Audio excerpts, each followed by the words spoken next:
નમસ્કાર ખેડૂત મિત્રો, હું ભરત મક્કા. આપણે ખેડૂત મિત્રોને એ જણાવવાનું છે કે આપણે હાલ માંડવી ઉપાડવાનું જેને આપણે મેં કીધું હતું, ઓલા વિડીયોમાં એમ કીધું હતું 7-8 તારીખ સુધીમાં માંડવી ઉપાડી લ્યો તો અને વ્યવસ્થિત સાચવી લ્યો તો, અને આગળ વરસાદનો એક મિની રાઉન્ડ આવવાની શક્યતા છે. તો આથિયાનો સેલો પાયો સોમવારે બેસે છે, તો કાલથી જ ભૂર પવનની શરૂઆત થઈ જશે અને સોમવારથી એકદમ હાવ પૂર્વ બાજુનો પવન, ભૂર પવન, ઈશાન પૂર્વનો પવન વાહે એટલે એ હાવ ભૂર બેસી જાય. એટલે ઘણા એમ કહેતા હોય, અગાઉ કઈ ઢેરા એમ કહેતા કે પહેલે ભૂરે મેનું આગમન થાય, વરસાદનું આગમન થાય. એટલે 7 તારીખે હાથીઓ મંડાશે. એટલે કાલે મંડાય એવું નથી, કાલે મંડાશે પણ કાલે ઓછા વિસ્તારોમાં વરસાદના વિસ્તાર હોય.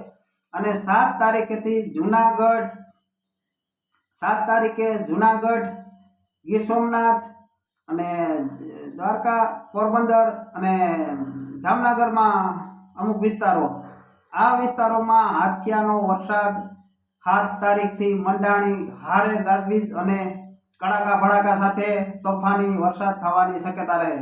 પવન તો આવે, પહેલા પવન આવે પછી વરસાદ આવે. હાથિયા નક્ષત્રનો આ 7 તારીખનો વરસાદ મને એવું લાગે છે કે 7-8 તારીખે 2-3 દિવસ જોર રહે.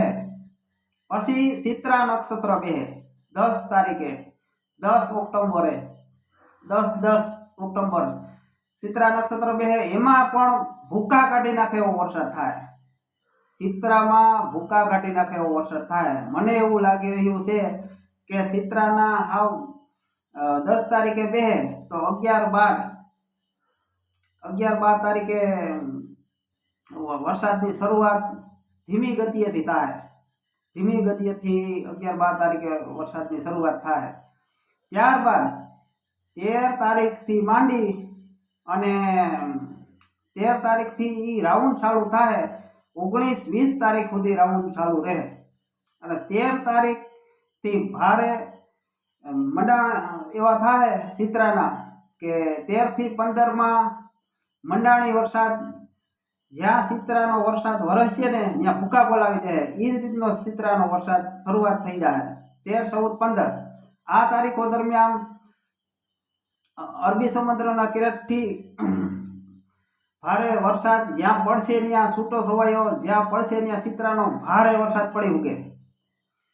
અને ત્યારબાદ આપણે વાત કરીએ, એક આગોતરું ઈંધણ આપણે આપ્યું હતું કે શરદ પૂનમ ઉપર આપણે એક વાવાઝોડાની શક્યતા છે. તો હાલ એ શક્યતા શરદ પૂનમને 17-18 તારીખ આવે છે.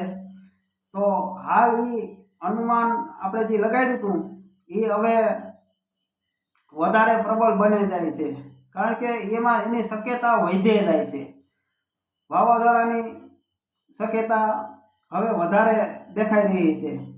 અને એ વાવાઝોડું બને અને અરબી સમુદ્રમાંથી જો ઓમાન તરફ વયું જાય તો એની સૌરાષ્ટ્ર અને દક્ષિણ ગુજરાતમાં તો એની અસર રહેવાની જ છે.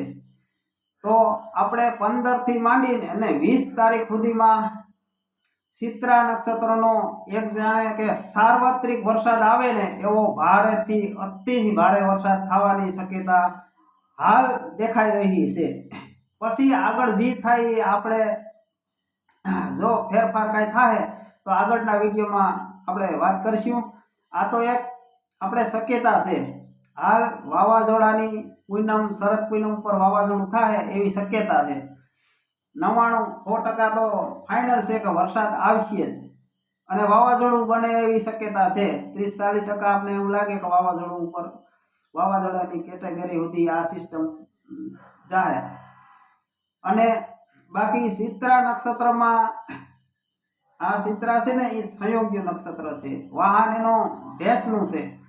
એટલે ચિત્રા નક્ષત્રમાં આ અગાઉ વૈઢેરા એમ કહેતા કે ચિત્રામાં 999 નદીઓ વહેતી કરી દીધી. આ ઈ ચિત્રા ત્યારથી નામ પડ્યું કે ચિત્રા ઘેલી. 2024માં મને એવું લાગે રહ્યું છે મને કે આ વર્ષે પણ ચિત્રા ઘેલી થવાની છે. એટલે ઘેલી એટલે ભારેથી અતિ ભારે વરસાદ લઈને આવશે ચિત્રા.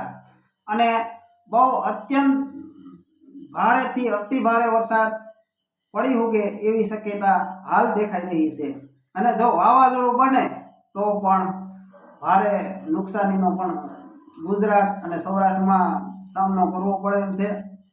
તો હાલ આને આપણે એક શક્યતા ગણીને હાલવું અને એ પહેલા જો જેને માંડવી ઉપાડી હોય, કોઈ સોયાબીન હોય, એ તાત્કાલિક ધોરણે સમા કરી લે અને બાકી જો આ વાવાઝોડું આવશે તો એને નુકસાનીનો સામનો ન કરવો પડે એટલે જેમ બને વહેલા એની માંડવી કાઢી લે અને જે સોયાબીન પાકી ગયું છે એને પણ સોયાબીન વહેલી તકે કાઢી લે અને હાંસવી લે.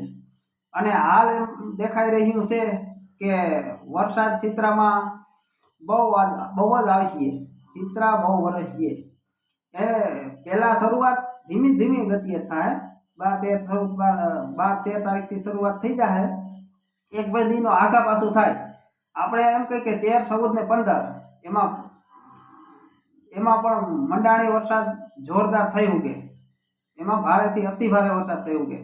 પણ અતિશય વરસાદ થવાનો છે ને 17 ઓક્ટોબર ને 18 ઓક્ટોબર એ ભારેથી અતિ ભારે વરસાદ થાય. અરબી સમુદ્રમાં બહુ વાવાઝોડું ઉત્પન્ન થાય તો નુકસાનીનો પણ સામનો કરવો પડે ખેડૂત મિત્રોને.